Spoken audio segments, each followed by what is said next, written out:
देखो दूसरा सवाल है, एक वर्ग ए बी सी डी में प्रत्येक बिंदु ए बी सी और डी पर क्यू आवेश रखा है। उनके बीच की दूरी 5 सेंटीमीटर है। बिंदु बी पर बिंदु ए बी सी और डी के कारण लगने वाले परिणामी बल का मान ज्ञात कीजिए। जहाँ पर क्यू का मान दिया है 2 × 10⁻⁶ और उनके भुजाओं के बीच की दूरी ए बराबर 5 सेंटीमीटर। और ये जो वर्ग तुमको दिख रहा है फिगर में A B C D E दिख रहा है सबको। अब कहा जा रहा है कि ए बिंदु के कारण बी पर कितना बल लगेगा और सी के कारण बी पर कितना बल लगेगा और डी के कारण बी पर क्या बल लगेगा। तो देखो ए से बी के बीच की दूरी भी 5 सेंटीमीटर है और सी से बी के बीच की दूरी भी 5 सेंटीमीटर है। लेकिन डी से बी के बीच की दूरी क्या हो जाएगी, भुजा इंटू √2 हो जाएगा। तो ये दूरी कुछ ज़्यादा है, ये डिस्टेंस क्या हो जाएगी, भुजा 5 सेंटीमीटर इंटू √2 इतना हो जाएगा। ये दूरी इन दूरियों से कुछ ज़्यादा है।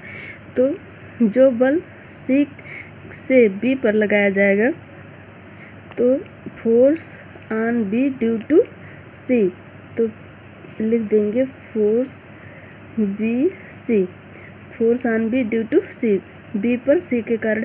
और ऐसे ही बी पर ए के कारण जो बल लगेगा force on B due to A. Okay, और ये दोनों बल फोर्स एफ बी सी और फोर्स बी ए दोनों बराबर होंगे, क्योंकि यहाँ भी क्यू आवेश और यहाँ भी क्यू है। तो Q²/R², आर दूरी समान है। वैसे यहाँ पे क्यू है, Q²/R², ये भी बराबर होगा 1/4 से दोनों में गुणा होगा ही। तो force F B A force F B C बराबर होगा। अब इस बल का मान हम यहाँ पे F1 ये लिख लेते हैं, फोर्स F1, और यहाँ भी इसको हम F1 कह देंगे, दोनों बराबर होंगे। अभी तुम लोग को लिख के दिखा देते हैं। लेकिन जो डी से बी पर लगे वो ज़्यादा होगा, क्योंकि उसकी डिस्टेंस ज़्यादा, इसलिए फोर्स अलग होगा। तो इस फोर्स का मान हम F2 रख लेते हैं। ये फोर्स जो लगेगा इस पर F2 बराबर एफ बी डी, डी पर बी पर डी के कारण।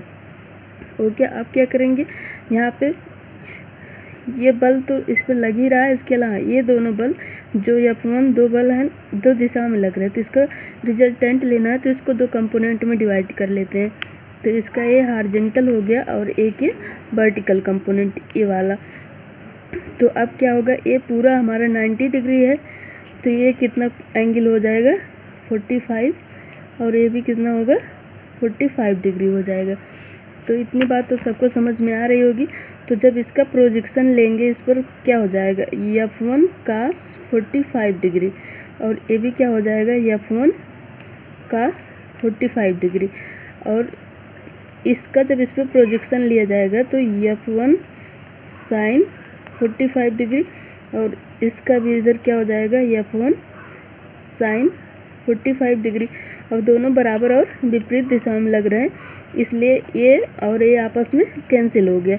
अब इसी भुजा पर इसी दिशा में देखो F2 लग रहा है और 2 F1 cos थीटा का काम कर रहे हैं। तो हो जाएगा ये तुम्हारा फोर्स क्या हो जाएगा, नेट फोर्स Fr बराबर F1 cos 45 degree plus F1 cos 45 degree plus F2। अब F1 का मान तुम लोगों ने देखा क्या होगा, 1/4πε0, क्योंकि F1 क्या है अभी तुम लोग को बताया गया था, C पर Q चार्ज है और B पर जो Q चार्ज है उसके कारण जो फोर्स लगता है वही है।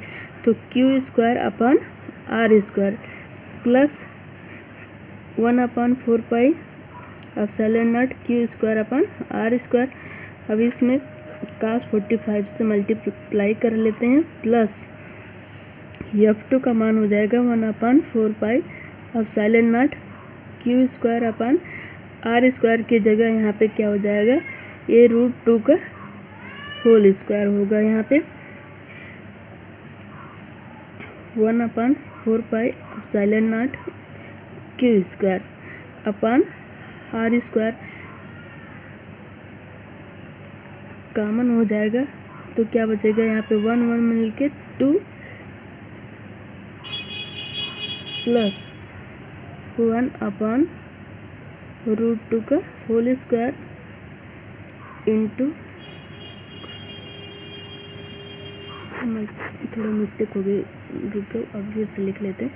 यहाँ पे ये दोनों मिल करके इसको लिखो 2 times 1/4 epsilon not Q square upon R square plus इसमें cos 45 से मल्टीप्लाई भी कर दो प्लस F2 का मान हो जाएगा 1/4 एप्सिलॉन नॉट क्यू स्क्वायर अपन पूरा लिख देते 5√2 का whole square.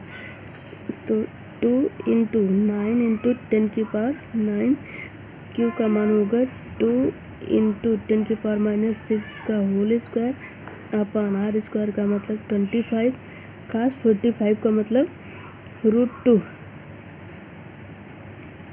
Plus 9 into 10⁻9 into 10⁻9 into 2 into 10⁻⁻6 का होल स्क्वायर अपन 5√2 का होल स्क्वायर। अब यही सॉल्व कर लोगे तो आंसर आ जाएगा। तो यहाँ पे 9 इंटू 10⁻9 और इतना कॉमन हो रहा है 9 इंटू 10⁻9 इंटू 2 इंटू 10⁻⁻6 का होल स्क्वायर इतना कॉमन हो गया। यहाँ पे √2 प्लस 1/2 इतना आ रहा है।